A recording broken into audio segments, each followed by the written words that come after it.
Bismillahirrahmanirrahim. Assalamualaikum warahmatullahi wabarakatuh. Syukur alhamdulillah kita bisa berjumpa lagi di channel ini. Harapan dan doa saya, semoga saudaraku semuanya selalu diberikan kesehatan, dilapangkan rezekinya, diampuni dosa-dosanya, dan dipanjangkan umurnya. Amin ya rabbal alamin. Sahabat beriman yang dirahmati Allah, kita semua sadar bahwa kelak kita akan mengalami kematian mendadak. Sisa hidup yang kita jalani sekarang ini hanyalah menunggu waktu, menunggu giliran nyawa kita akan dicabut oleh malaikat maut. Dari sinilah kehidupan yang sesungguhnya baru dimulai. Di saat manusia meninggal, maka akan terputus semua amalannya kecuali 3 perkara, yakni sedekah jariyah, ilmu yang bermanfaat, dan anak soleh yang mendoakan. Hal ini sebagaimana yang pernah diriwayatkan oleh Abu Hurairah radhiyallahu anhu bahwa Rasulullah shallallahu alaihi wasallam bersabda, apabila manusia meninggal, amalnya akan terputus kecuali 3 hal. Sedekah jariyah, ilmu yang bermanfaat, dan anak saleh yang mendoakannya.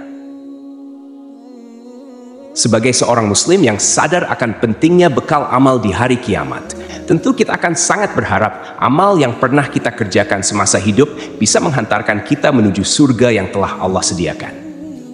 Namun sebelum itu, perlu kita ketahui terlebih dahulu tentang amal jariyah. Amal jariyah adalah amal yang akan terus mengalir meskipun si pengamalnya telah meninggal dunia. Amal tersebut bisa berupa amal kebaikan maupun amal keburukan. Ketika semasa hidup kita gemar melakukan sedekah jariyah, maka pahala sedekah tersebut akan terus mengalir sekalipun kita telah meninggal dunia. Kita akan terus mendapatkan kucuran pahala selama harta atau tenaga yang kita sedekahkan masih dimanfaatkan atau membawa manfaat bagi kaum muslimin lainnya. Namun, begitu juga dengan amal keburukan yang pernah kita kerjakan semasa hidup di dunia. Kita pun akan terus mendapatkan kucuran dosa meskipun kita telah meninggal dunia. Betapa menyedihkannya nasib seorang mukmin yang telah meninggal namun terjerumus ke dalam dosa jariyah. Satu hal yang perlu kita ketahui adalah yang malaikat catat dari kehidupan kita tak hanya aktivitas dan amalan yang kita kerjakan, namun juga dampak dan pengaruh dari aktivitas dan amalan kita. Dalam surah Yasin ayat 12, Allah Subhanahu wa Ta'ala telah berfirman, sesungguhnya kami menghidupkan orang-orang mati, dan kami menuliskan apa yang telah mereka kerjakan dan berkas-berkas yang mereka tinggalkan. Dan segala sesuatu kami kumpulkan dalam kitab induk yang nyata, Lauhul Mahfuz. Dari ayat tersebut dapat kita simpulkan bahwa orang yang melakukan amal dan aktivitas yang baik, maka insya Allah, Allah Subhanahu wa Ta'ala akan mencatat amal baik itu dan memberikan ganjaran dari apa yang diamalkannya. Oleh karena itu, agama Islam mengajarkan umatnya untuk melakukan amal kebaikan yang bisa memberikan pengaruh baik bagi masyarakat luas. Insya Allah, dengan begitu kita akan mendapatkan pahala dari amal yang kita kerjakan sekaligus dampak baiknya. Sebaliknya, apabila kita melakukan amal keburukan atau maksiat, maka kita pun akan menuai dosa. Ditambah lagi dengan dampak buruk yang akan kita dapatkan. Rasulullah Shallallahu Alaihi Wasallam selalu mengingatkan pada umatnya agar berhati-hati. Jangan sampai kita terjebak dalam dosa jariyah. Maksudnya adalah dosa yang akan terus mengikuti pelaku meskipun pelaku tersebut telah meninggal dunia. Na'udzubillah. Sahabat beriman yang dirahmati Allah. Lalu jenis dosa apa saja yang akan terus menimpa pelakunya meskipun pelakunya telah meninggal dunia? Yang pertama adalah mempelopori perbuatan maksiat. Maksudnya adalah seseorang yang melakukan perbuatan maksiat di hadapan orang lain, sehingga banyak orang yang mengikuti perbuatannya, sekalipun orang tersebut tidak mengajak orang lain untuk mengikutinya. Dari Jabir bin Abdullah, Rasulullah Shallallahu Alaihi Wasallam pernah bersabda, barang siapa yang mempelopori satu kebiasaan yang buruk dalam Islam, maka dia mendapatkan dosa keburukan itu dan dosa setiap orang yang melakukan keburukan itu, tanpa dikurangi sedikit pun dosa mereka.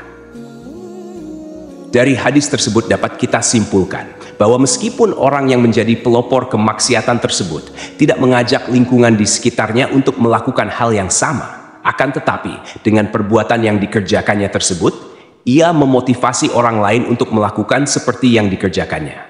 Oleh karena itu, Anak Adam yang pertama kali membunuh akan dilimpahi tanggung jawab atas semua kasus pembunuhan karena kezaliman di alam ini.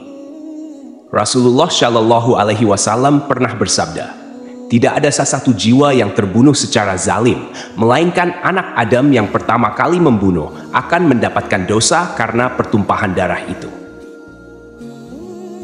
Jika kita mengkaji lebih dalam dari hadis tersebut, maka kita bisa mengambil contoh mudah seperti ini. Mungkin kita pernah melihat seorang wanita yang mengenakan celana pendek di hadapan publik.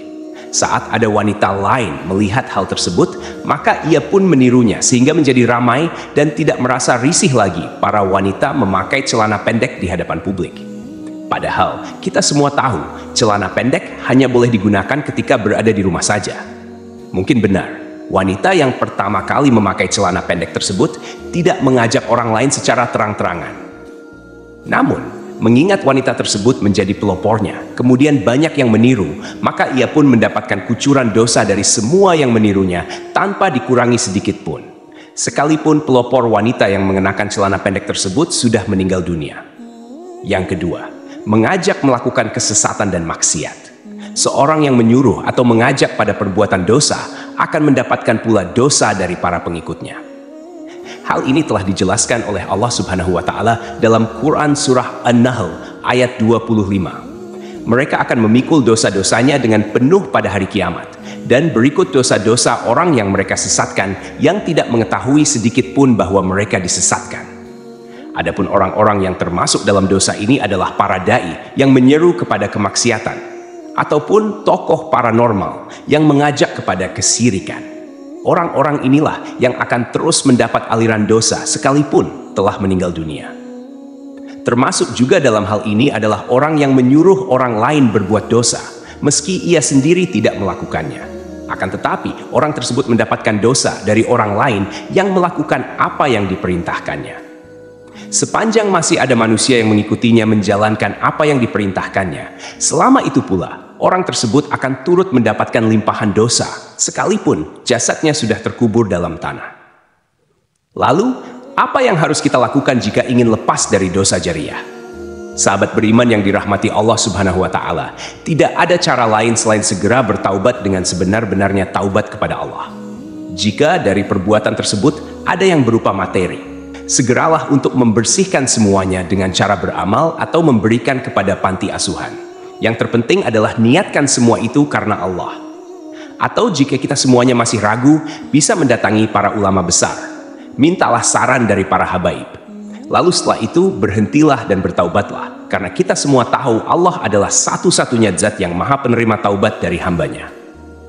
Semoga Allah Subhanahu wa Ta'ala menghindarkan kita semua dari dosa jariah yang menghinakan.